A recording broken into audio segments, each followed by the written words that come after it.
So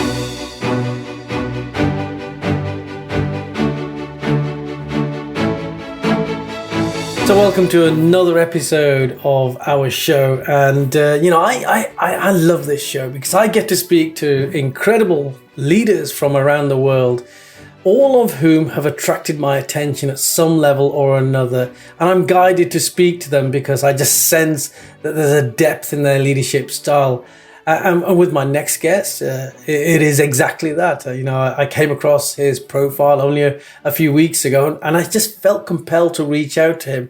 And when I've started looking into Michael Beckett a lot more, I realized that what I saw was just like the tip of the iceberg. There's a lot that goes on behind this incredible person's life. So, Michael, first and foremost, I want to thank you for being here.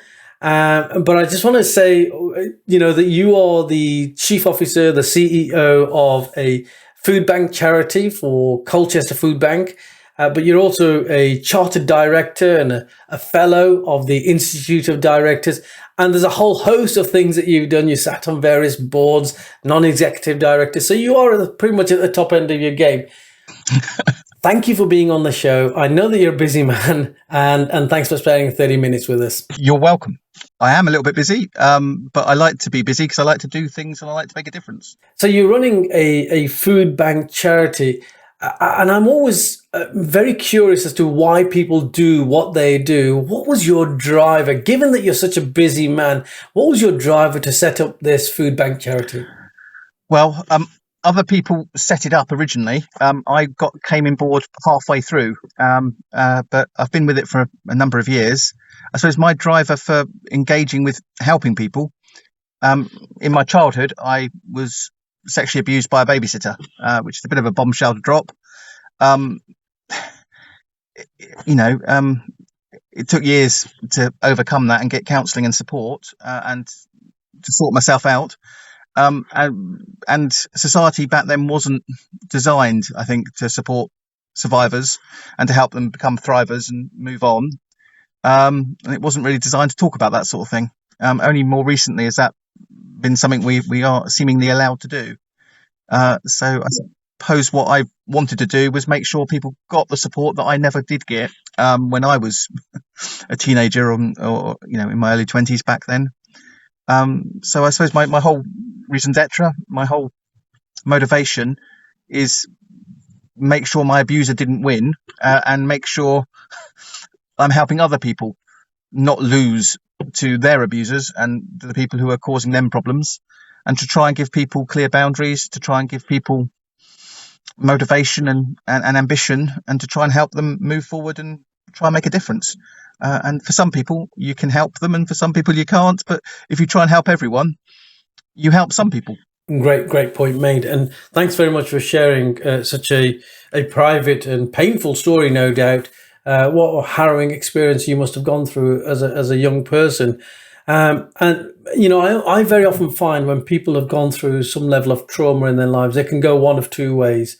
They can either stay in a victim mindset and remain that victim throughout their entire lives, and it doesn't serve them very well, or they can turn it around. And I love the term survivor, but I actually talk about a thriver.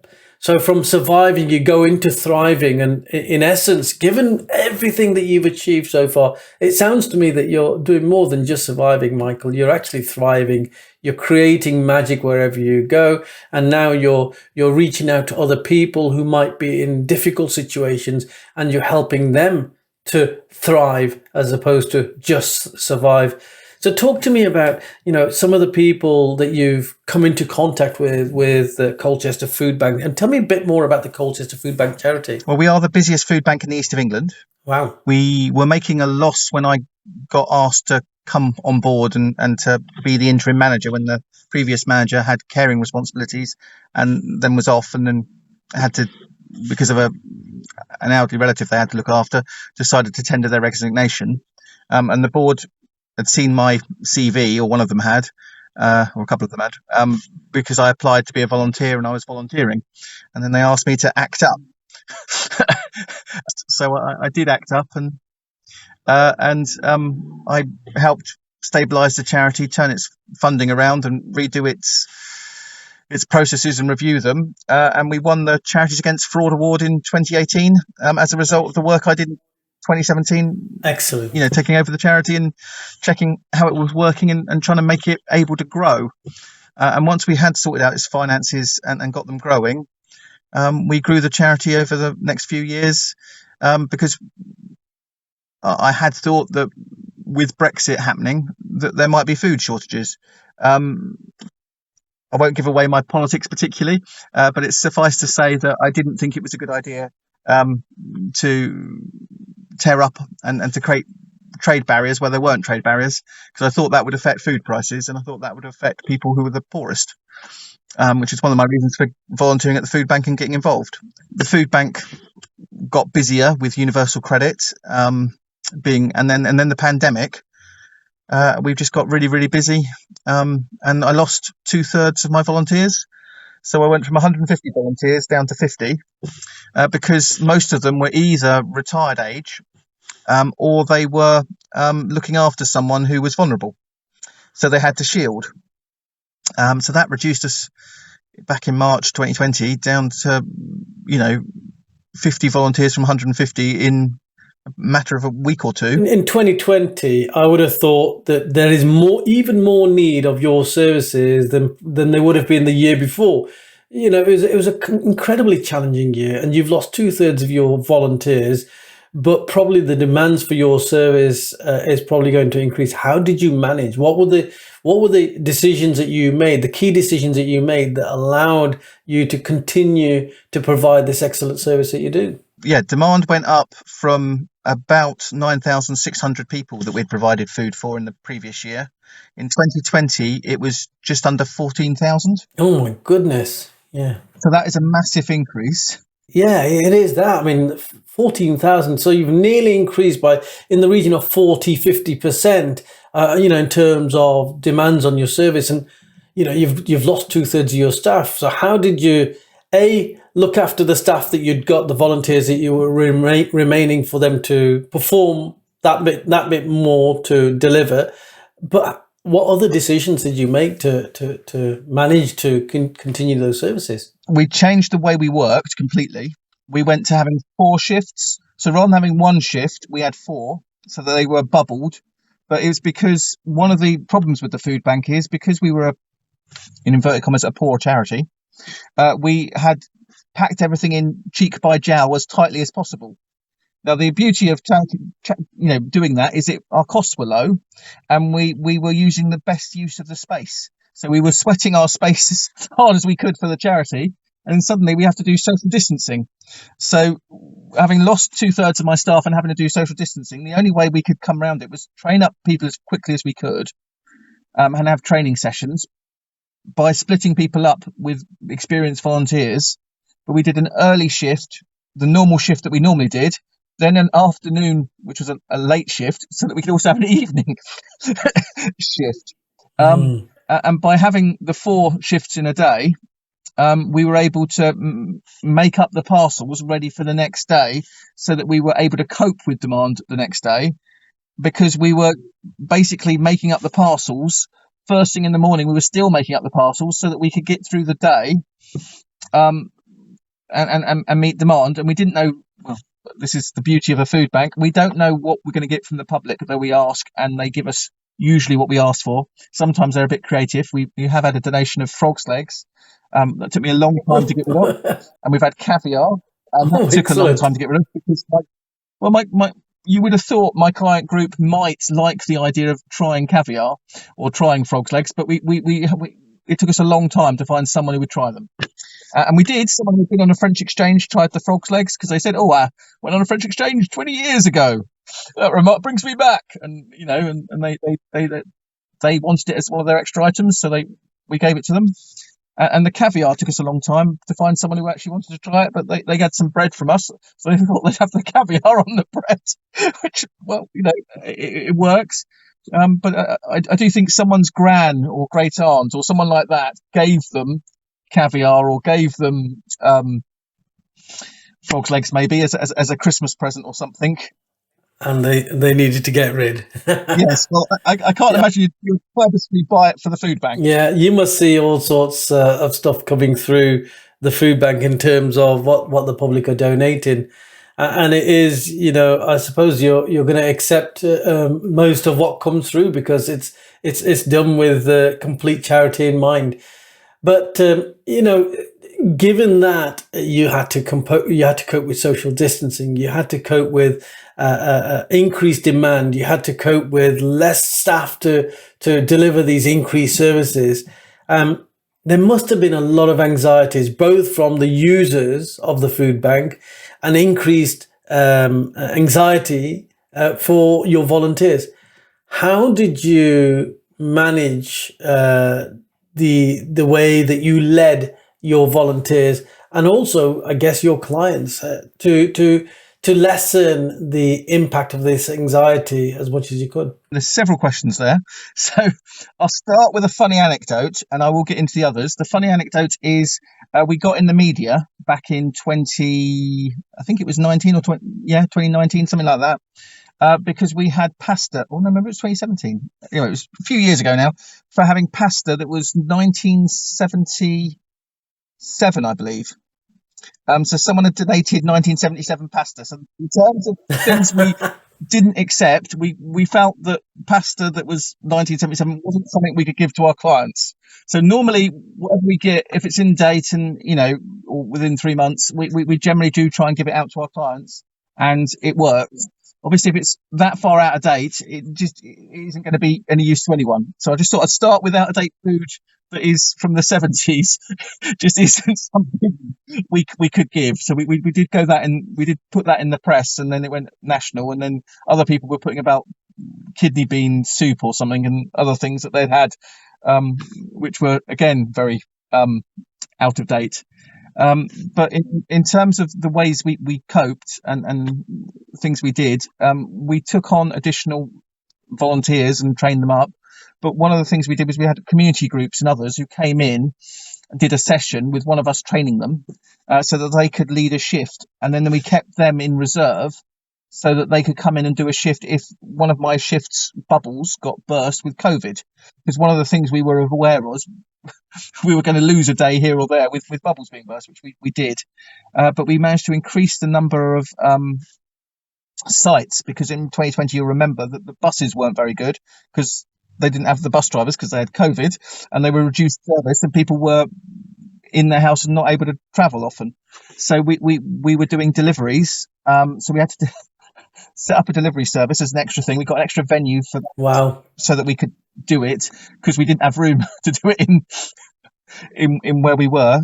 So we spread to different sites, and we opened additional food banks so that the food bank would be near the people rather than them having to come all the way to us, because travel was a big issue back in 2020. So we changed the way we worked. We changed how but it's all about meeting the need and bringing the food bank to the people, and also supporting our volunteers and supporting, doing a rotation so people could have a break if they needed a break, because we didn't want to burn anyone out. Because the one thing that worked is if we had COVID and burnout, as well as shifts going, we needed to keep everyone having a break, having the support they needed. And but it was literally all hands on deck, manning the pumps, as it were, if I can be nautical with you, to keep the ship afloat and trying to make sure we were able to be fit for purpose, and making sure we repaired ourselves and got ourselves ready for the next day, because every day was in a bit of a storm, being extra busy. And 42% of our clients in 2020 were children. So it was a massive thing for us about making sure that the food was ready so that we could meet demand. That's phenomenal. So on top of this increased demand, on top of the 2/3 loss of your volunteers, you now have to set up a delivery service, which you ordinarily wouldn't do, because people are at home and they're isolating at home or shielding at home. So you have to get the services out to them. You have to create some satellite stations, if you like. So you're having to look for venues. That's an incredible amount of pressure on you as the CEO driving this forward, and on top of that, no doubt, I'm guessing that you're acutely aware of your staff going off sick, and therefore you wouldn't be able to deliver services.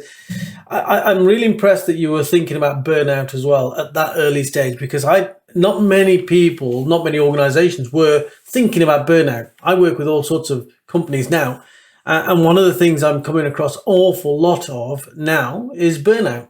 Only because for the last 2 years, people have worked in a unusual kind of way.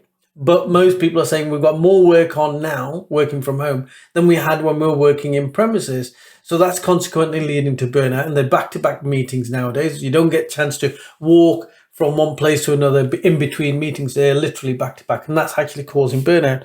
But you were thinking about burnout back then, back in 2020, which seems, by the way, a million miles away now.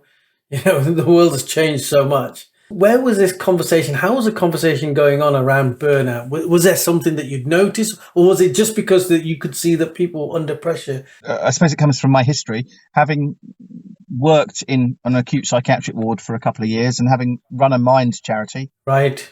I was acutely aware of mental health, and it's one of the things I balanced, to make sure that the people were given the support they needed. And obviously getting additional support has been something that's been I've been passionate about. So we've got additional support and money in for working with the CAB at the moment. So we've got more help for legal advice. But back then, we were just looking at how we could get the support and help to our clients and to our team, so that our teams didn't burn out, so that we had people who could give them a break. And so we did manage to give most of our shifts, at least, some of the volunteers, a break, by having other people come in and be able to do that by doing rotation. At the end of the year, we had 250 volunteers, which is quite considerably a lot more than the 150 we started with. Yeah. Incredible. Normally, the problem I had with the food bank, perhaps, if you think it's a problem, is that people loved working there.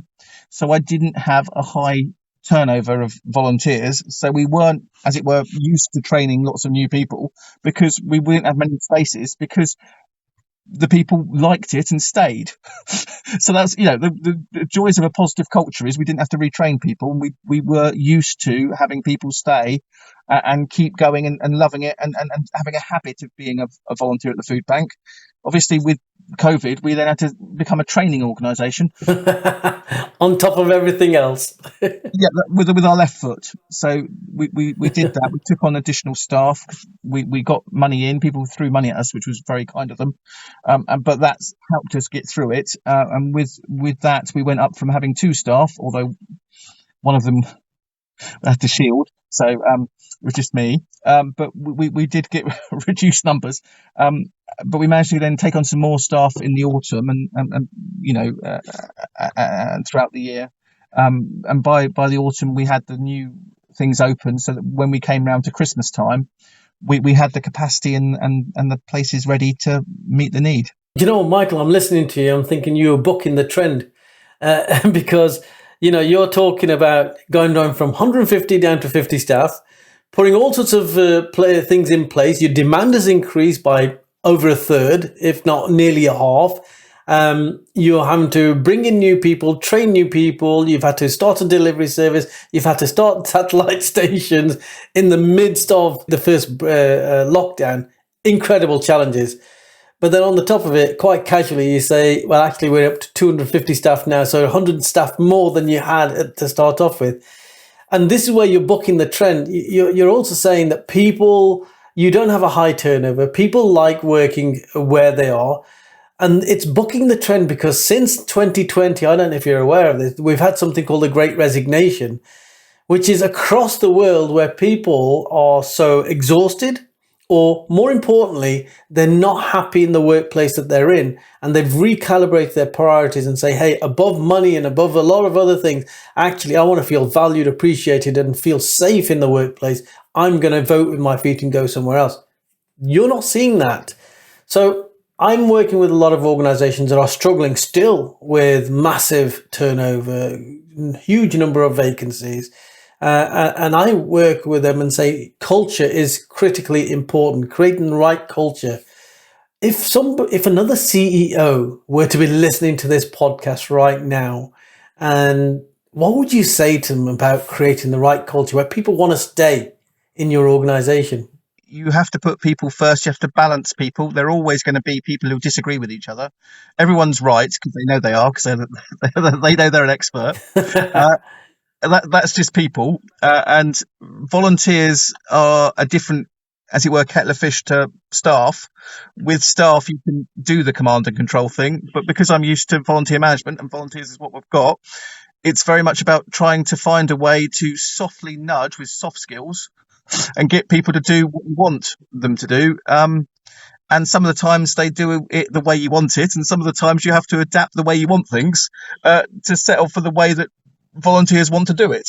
But it's having flexibility, making it about people, trying to find a role that fits them, trying to adapt the organisation organically, as it were, rather than forcing people into boxes. You look at what people naturally are good at, you move them and nudge their roles so that they complement, so there's less friction.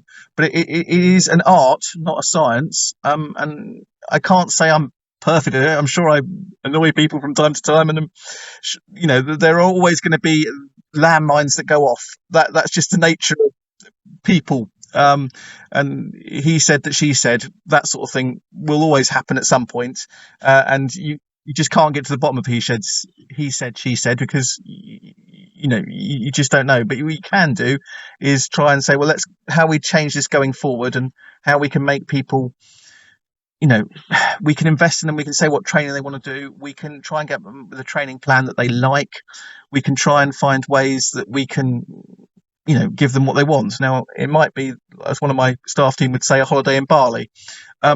I have to disappoint them. I can't give them a holiday in Bali. But sometimes you can give them some of what they want. And if you can do enough carrot, you can try not to use the stick.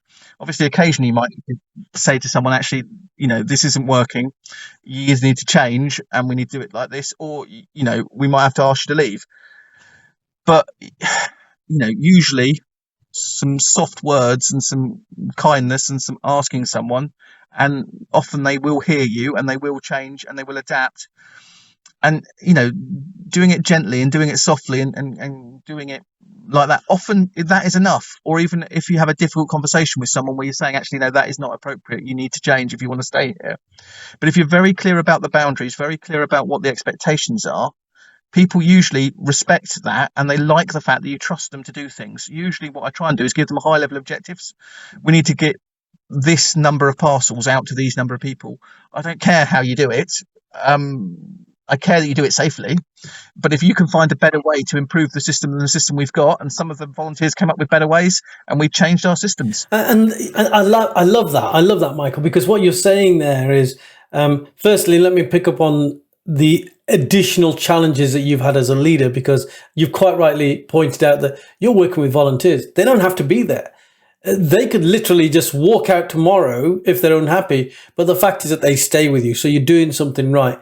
And I love this around where you're talking about, okay, folks, you're showing everyone the goalpost. This is where we need to be. These are the goals that we need to meet. How you do that, I'm open. I mean, one of the phrases I used to use an awful lot with all of my staff when I was a senior leader is, just because I'm the leader, I don't hold a monopoly on good ideas. So it's about involving your team, involving your staff in the solution, in the solution element of the work that you're doing, right? It's the synergy.